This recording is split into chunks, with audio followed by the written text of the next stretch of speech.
Hello मेरे प्यारे दोस्तों, कैसे हो सब। आज हम शुरू करने जा रहे हैं क्लास 10th का चैप्टर सेकंड पॉलिनोमियल। तो आज इसमें हम पढ़ेंगे लीनियर पॉलिनोमियल क्या होता है, क्वाड्रेटिक पॉलिनोमियल क्या होता है, क्यूबिक पॉलिनोमियल क्या होता है, इनकी जीरोज क्या होती हैं, जीरोज को फाइंड आउट कैसे करते हैं, ग्राफिकली उनको कैसे पता करते हैं कि कौन सी इसकी जीरो है, जीरो होती क्या है, किसी भी पॉलिनोमियल की जीरो होती क्या है, ये इन सारी चीज़ों के बारे में आज हम डिस्कस करेंगे बेटा। तो चलो हम अपनी क्लास को शुरू करते हैं। सबसे पहली बात आती है बेटा, पॉलिनोमियल होता क्या है। किसी को पता है पॉलिनोमियल क्या होता है? जो पॉलिनोमियल होता है ना बेटा, वो होता है आपका कांस्टेंट इनटू वेरिएबल। क्या होता है? कांस्टेंट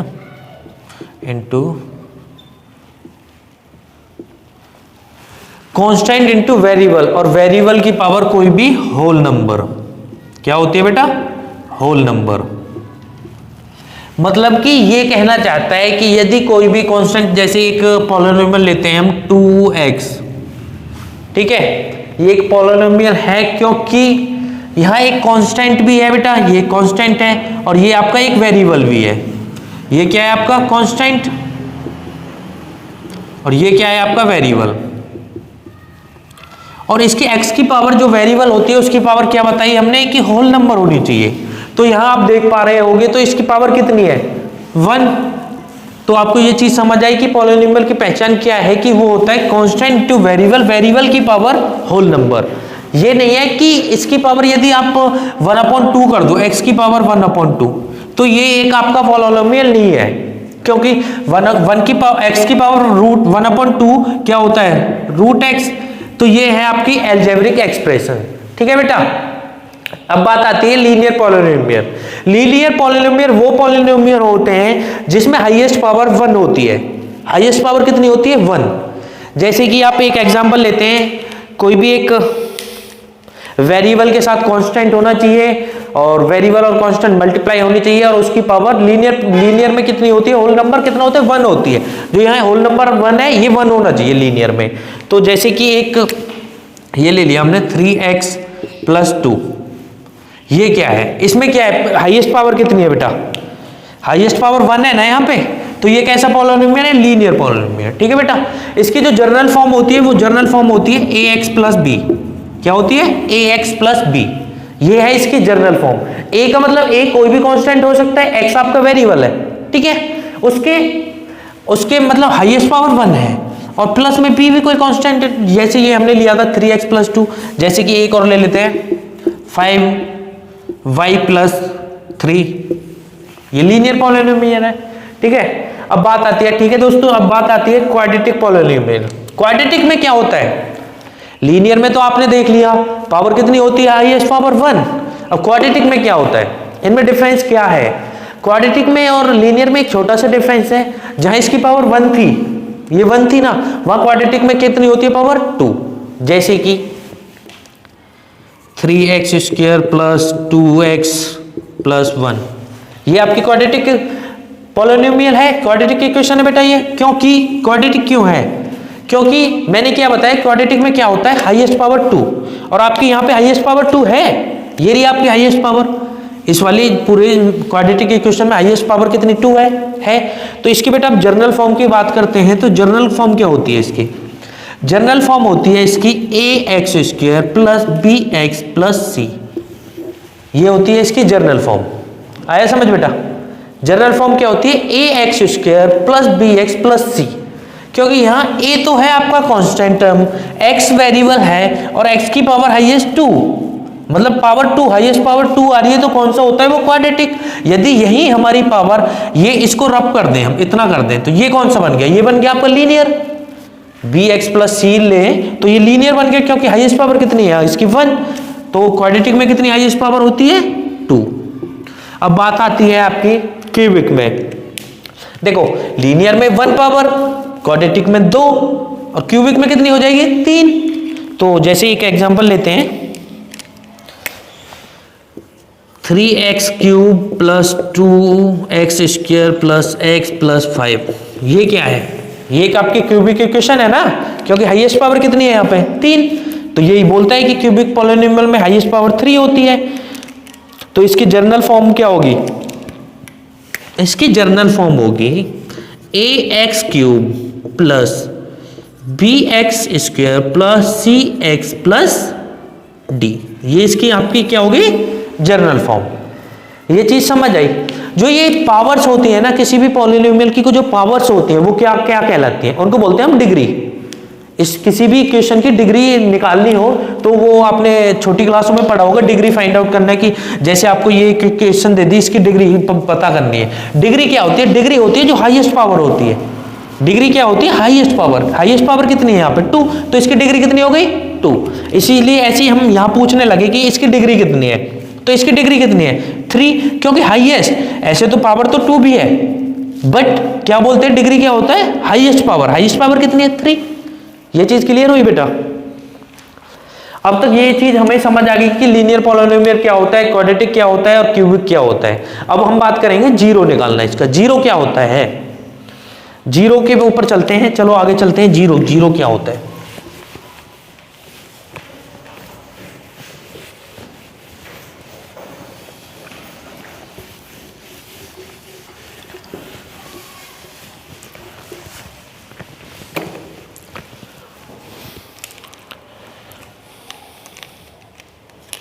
जो जीरो होता है पॉलिनोमियल का, वो क्या होता है, वो होता है उस पॉलिनोमियल का सॉल्यूशन।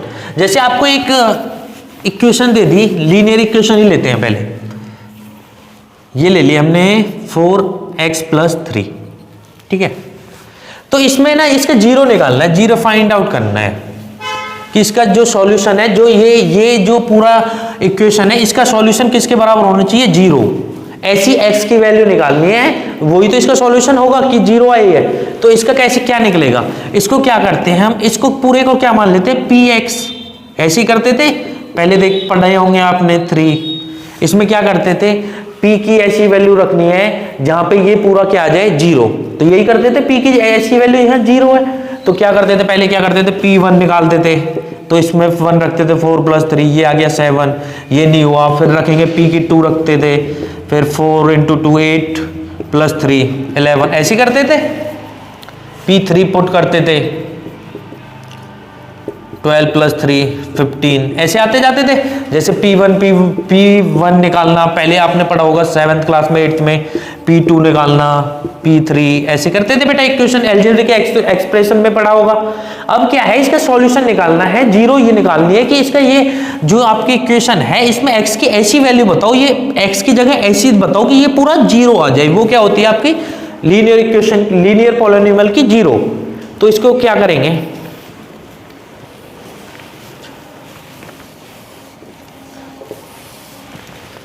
जीरो क्या होगी इसकी, जो आपका ये px है ना, इसको जीरो रखना है, जीरो बनाना है। px हमारा क्या है यहाँ 4x + 3। अब इसकी जगह हम जीरो रख देते हैं तो क्या हो जाएगा, हम 0 = 4x + 3। अब एक चीज बताओ, ये 4x + 3 है, ये 3 इधर प्लस में, इधर किस में जाएगा माइनस में, तो क्या हो जाएगा -3 = 4x, यही होगा ना। अब यहां से x कितना आ जाएगा -3/4। यदि हम जो ये आपकी इक्वेशन है px = 4x + 3, यदि x की जगह हम -3/4 रखें तो ये वैल्यू जीरो आ जाएगी। देखो करके दिखाता हूं आपको, p -3/4, ठीक है, 4 × -3/4 + 3, 4 से 4 कैंसिल, -3 + 3 क्या हो गया जीरो। हुआ नहीं हुआ, जीरो हो गया बेटा। अब इसकी ना ग्राफिकली रिप्रेजेंट करते हैं हम इसको। ग्राफिकली कैसे करते हैं, इसी इक्वेशन को लेते हैं, ठीक है।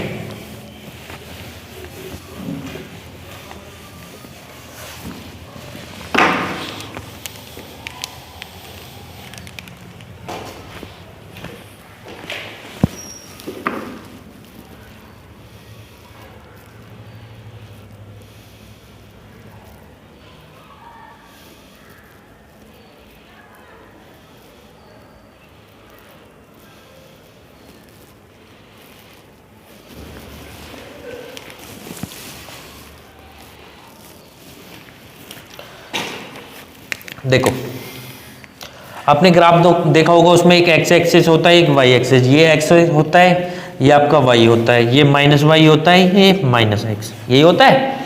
उसके बाद इसमें डिब्बे बने होते हैं 1 2 3 4 होता है। इधर माइनस के होते हैं -1 -2 -3 -4, ऐसे होता है बेटा। इधर 1 2 3 4 -1 -2 -3 -4, यही होता है। अब यदि इस वाली इक्वेशन का हम एक ग्राफ प्लॉट करना चाहें तो वो क्या करते हैं, हम 4x + 3 को y के इक्वल मान लेते हैं। इसमें क्या करते हैं, पहले यदि हम y की एक ऐसे बनाते थे, बॉक्स बनाते थे, यहां x की वैल्यू, यहां y। यदि x की जगह हम 1 रखते हैं तो y कितना आएगा, इसको 1 रखेंगे x की जगह तो y कितना आएगा, x रखेंगे तो y कितना आएगा, x की जगह 1 रख लूं तो 4 × 1 + 3 = कितना हो गया 7, तो y कितना आएगा हमारा 7। यदि x को हम 0 रखते हैं तो y कितना आएगा 3। यदि y को 0 रखते हैं तो x कितना आएगा 4x + 3 = 0, तो x आ जाएगा हमारा -3/4। ये कितना आएगा -3/4, यही आएंगे। तो अब इसको ग्राफ प्लॉट करते हैं। x क्या है हमारा 1, तो y कितना है हमारा 7। ये तो बहुत ऊपर जाएगा।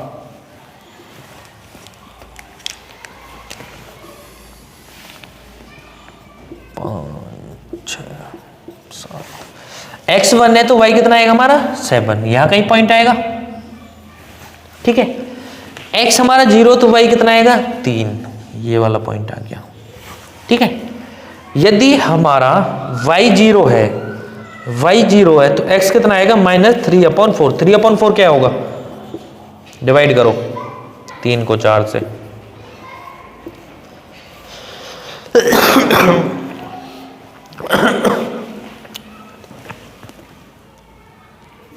(28) 0.7 के समथिंग आएगा ना माइनस का, तो 0.7 यहां कहीं आएगा समथिंग, ये आएगा।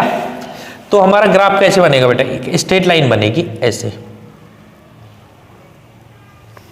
यही बनेगी। ये कौन सा पॉइंट है 1 और 7 है, ये कितना है 0 और 3, और ये कितना है -3/4 और 0।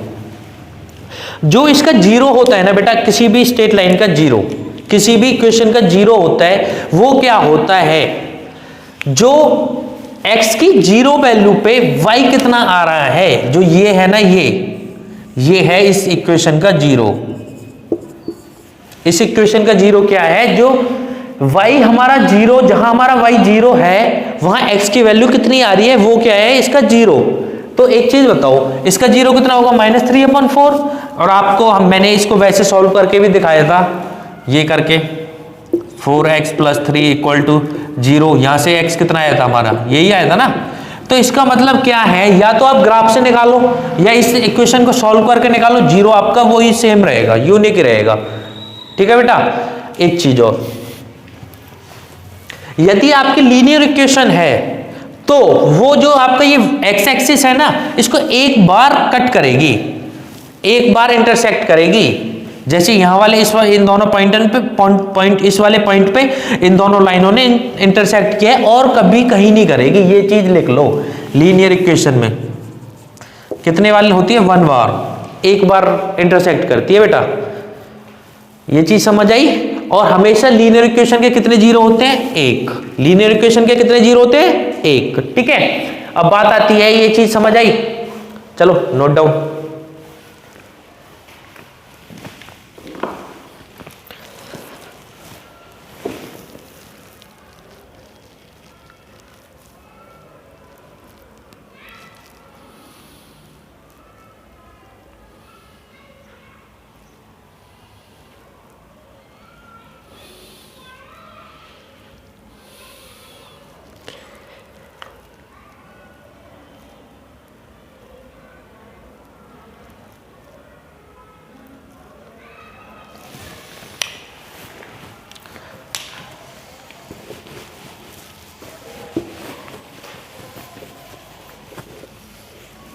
हाँ चलो चलो चलो, एक मिनट, एक बात और करते हैं।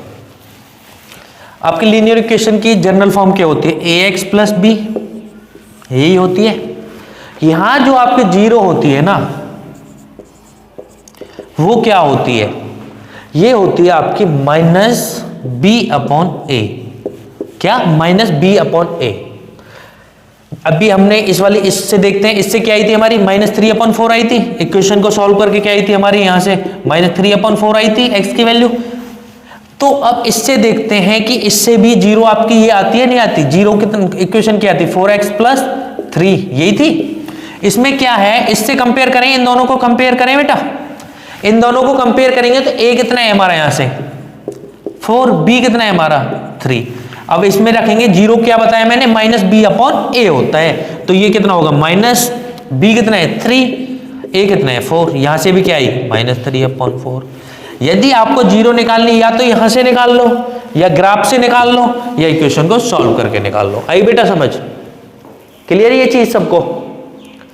अब चलें क्वाड्रेटिक इक्वेशन के ऊपर। लीनियर इक्वेशन का मैंने बता दिया, अब क्वाड्रेटिक इक्वेशन पे चलते हैं।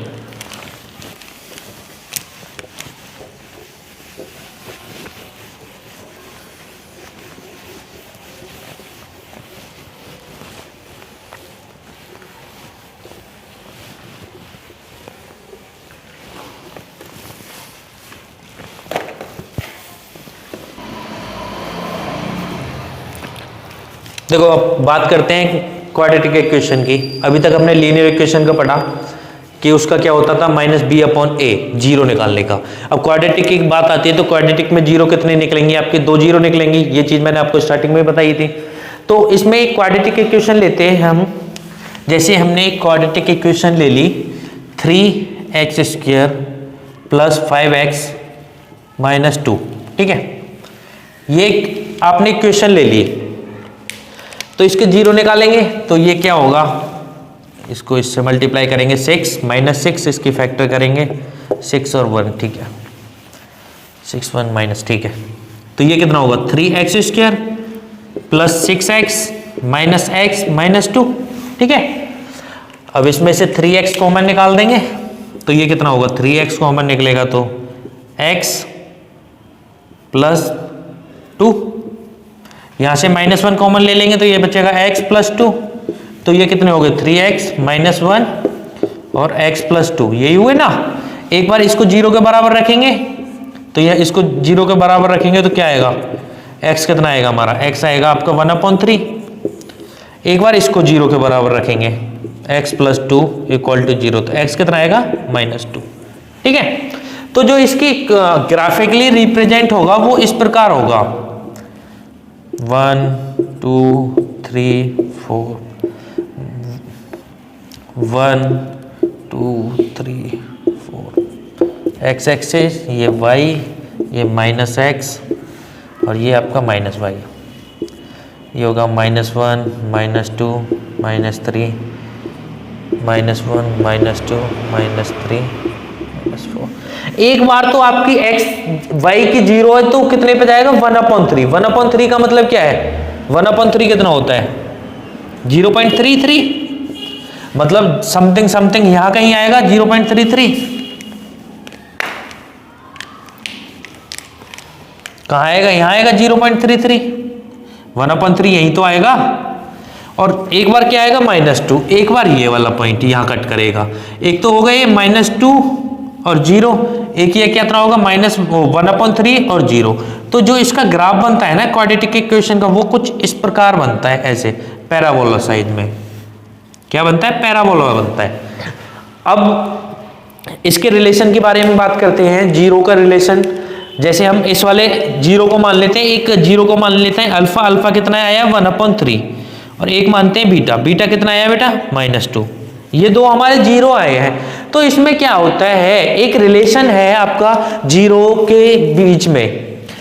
आपको पता है, मैंने बताया कि जो डस्टर का जो आपकी, इसको रब कर देते हैं, जर्नल इक्वेशन है क्वाड्रेटिक इक्वेशन की। जर्नल क्या है? जर्नल यही बताइए ना, ax² + bx + c यही है जनरल। तो इसमें क्या होता है, जो आपके जीरो को यदि हम प्लस करते हैं सम ऑफ जीरो, हम क्या निकालें सम ऑफ जीरो, तो वो क्या होता है, वो होता है आपका सम ऑफ जीरो होता है माइनस बी अपॉन ए। क्या अल्फा प्लस बीटा हम निकालें तो वो किसके बराबर होता है माइनस बी अपॉन ए के। ठीक है, जो ये है यहां से ये बी है और ये ए है ये सी है। जैसे हमारी यही इक्वेशन है, इसको हम कंपेयर करें तो हमारा अल्फा प्लस बीटा क्या आएगा, बी कितना दिख रहा है आपको यहाँ 5 दिख रहा है और ए कितना दिख रहा है 3, तो क्या आएगा अल्फा प्लस बीटा कितना आएगा, अल्फा कितना है हमारा माइनस बी कितना है हमारा 5 और हमारा ए कितना है 3, तो क्या आएगी हमारी यहाँ से -5/3। चलो ये तो हमारी इससे आगे sum of zero alpha plus beta हमें पता है माइनस बी अपॉन ए होता है कि आपका जो मतलब x का कोफिशिएंट है उसको माइनस एक्स का कोफिशिएंट अपॉन में जो कोफिशिएंट ऑफ एक्स स्क्वायर है। ठीक है, तो अब एक बार हम चेक करते हैं जो हमारे ये अल्फा बीटा आए हैं क्या ये इसके बराबर है या नहीं, इसको प्रूव करके देखते हैं। डाउट आ रहा है दिमाग में तो प्रूव करते हैं। चलो अल्फा कितना है यहाँ 1/3, बीटा कितना है -2। यदि हम इन दोनों को प्लस करते हैं -1/3 को इसमें -2 में प्लस करते हैं तो क्या हमारा ये आता है, चलो चेक करते हैं। तो ये कितना होगा 1/3 -2/1, इन दोनों का एलसीएम लेंगे क्या आएगा 3 एलसीएम। इसको इससे डिवाइड करेंगे 1 -3 पे जाएगा, 1 से 3 को डिवाइड करें 3 से 2 6, ये कितना आया -5/3। देखा, यदि आप जीरो जो दो जीरो हैं उनका सम निकालना चाहो तो आप या तो उनको पहले जीरो निकालो फिर उन दोनों को सम कर लो, बाकी आपका जो एक डायरेक्ट फॉर्मूला है -b/a, जो ये डायरेक्ट फॉर्मूला है इससे निकालो दो एक क्वाड्रेटिक इक्वेशन के जीरोज का सम ये। ठीक है, ये चीज आई समझ। अब बात आती है, ये तो हो गया सम ऑफ जीरोज, अब बात आती है product of zeros alpha into beta. यही बात कर लेते हैं। यदि हमें निकालना है अल्फा इंटू बीटा, इनका प्रोडक्ट निकालना है तो क्या होता है, यदि हम अल्फा इंटू बीटा निकालें तो क्या होता है बेटा बताओ।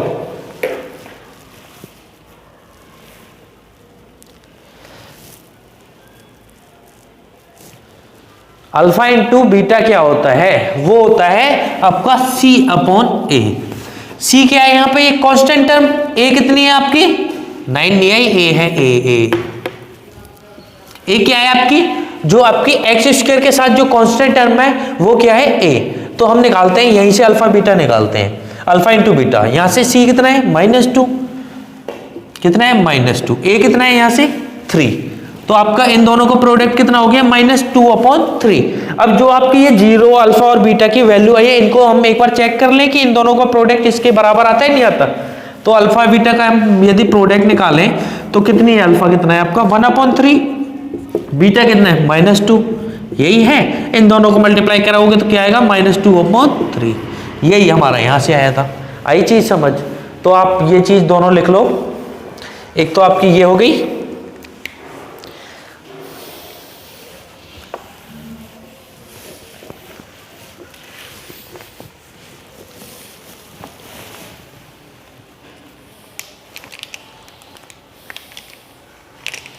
अल्फा प्लस बीटा तो हो गया -b/c, और अल्फा बीटा मतलब अल्फा इंटू बीटा कितना हो जाएगा C/A।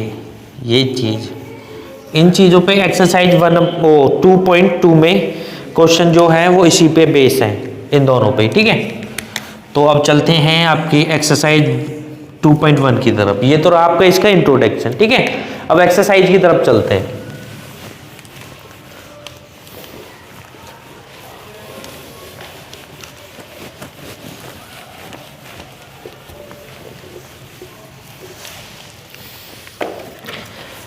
एक्सरसाइज करने से पहले ना ये एक एग्जांपल है, example first. Look at the graph in figure 2.9 given below, each is the graph of y is equal to px where px is a polynomial. For each of the graph find the number of zeros. मैंने क्या बताया है, जितनी बार भी आपका graph को x axis पे intersect करेगा ग्राफ, जितनी भी लाइन एक्स एक्सिस पे जितनी बार इंटरसेक्ट करेंगी उतने ही उस ग्राफ में कितनी क्या होती है, 0। ठीक है। तो आपका इसमें ना 6 पार्ट दे रखे हैं। इसने पहला पार्ट इस प्रकार दे रखा है, ये y हो गया, ये -y, ये x और ये -x, ये दे रखा है कुछ ऐसे, ये ओरिजिन हो। तो अब एक चीज बताओ, x एक्सिस पे कितनी बार कट कर रही है ये लाइन? एक ही बार तो कर रही है यहाँ पे। तो ये इसकी 0 कितनी होंगी? इसकी 0 पूछे तो कितनी 0 है इसमें? कितनी 0 है इसमें? 1। मैंने ये चीज तो बताई, इसको एक बार कट कर रही है, 1 0। यदि इसको 2 बार कट, यदि ये लाइन इसको ऊपर ना जाके ऐसे 2 बार कट कर देती तो कितनी हो जाती? 2। यदि इसको 3 बार कट कर देती तो कितनी हो जाती? 3। क्लियर बेटा?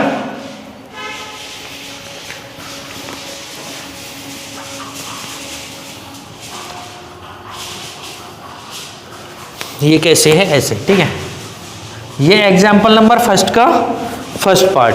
अब इसका सेकंड पार्ट दे रखा है, ये फर्स्ट पार्ट हो गया एग्जाम्पल। सेकंड पार्ट दे रखा है ये कुछ इस प्रकार। तो ये एक्स एक्सिस को कितनी बार काट रही है? 2 बार। एक यहां काटा, एक यहां काटा, तो इसकी 0 कितनी हो जाएंगी? 2। इसका थर्ड पार्ट दे रखा है कुछ ऐसे,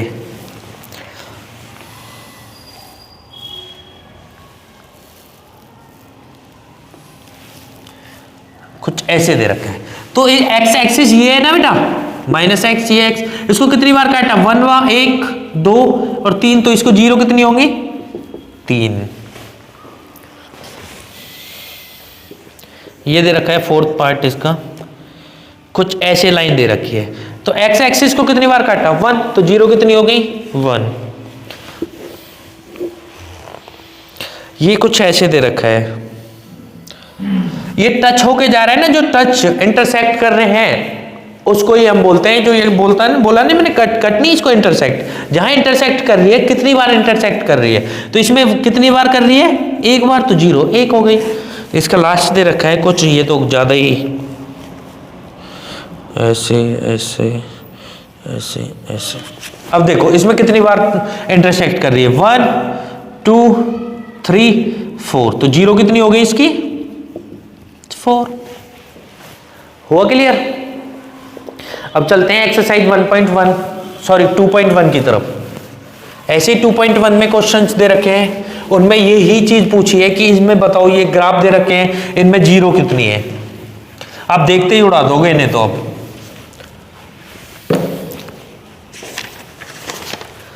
एक्सरसाइज 1.1, इन्होंने पहला ग्राफ दे रखा है कुछ ऐसे। अब एक चीज बताओ, ये एक्स एक्सिस, ये -x, ये y, ये -y, जो एक्स एक्सिस को ये लाइन कहीं कट कर रही है, कहीं इंटरसेक्ट कर रही है, इससे टच हो रही है? कहीं नहीं हो रही ना, तो इसका मतलब 0 कितनी है इसमें? 0। इसमें कोई 0 ही नहीं है, इसका कोई सॉल्यूशन ही नहीं है। ऐसे ही सेकंड पार्ट दे रखा है इसमें, ऐसे ऐसे। तो इसमें कितनी बार कट कर रही है? एक बार इंटरसेक्ट कर रही है, तो 0 कितनी होगी? 1। थर्ड पार्ट है, ये ऐसे है कुछ,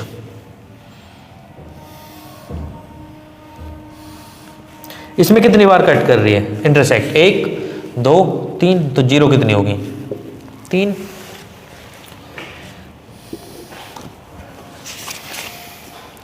फोर्थ में कुछ ऐसे है, तो इसमें कितनी बार है? 2, तो 0 कितनी होगी? 2।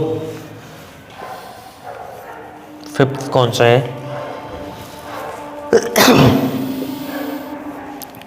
इसमें क्या है? ये ऐसे, ये ऐसे, ये ऐसे। कितनी बार है? 1 2 3 4, 0 कितनी हो गई?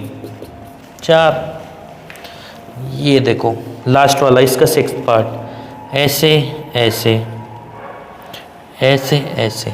अब एक चीज बताओ, ये दे रखा है, इसका लास्ट पार्ट दे रखा है, इसमें क्या है? एक तो ये रही, इसको एक ही तो काउंट करेंगे, एक बार ही तो टच होके ऊपर गई है, ये ऐसे यहाँ पे टच होके ऊपर गई है, तो इसके 0 कितने होंगे? 3। ये हो गई आपकी एक्सरसाइज 2.1। बेटा मैं उम्मीद करता हूँ आपको ये चीज समझ आई। बताओ कोई डाउट है? कमेंट बॉक्स में कमेंट करना जो भी आपका डाउट है। और यदि आपको मेरी वीडियो अच्छी लगी हो, मेरा सेशन अच्छा लगा हो, तो इसको ज़्यादा से ज़्यादा शेयर करें और आगे भी ऐसी लेक्चर्स देखने के लिए मेरे चैनल को सब्सक्राइब करें और बेटा ज़्यादा से ज़्यादा शेयर करें और जो भी आपके डाउट हैं उनको कमेंट बॉक्स में कमेंट करें।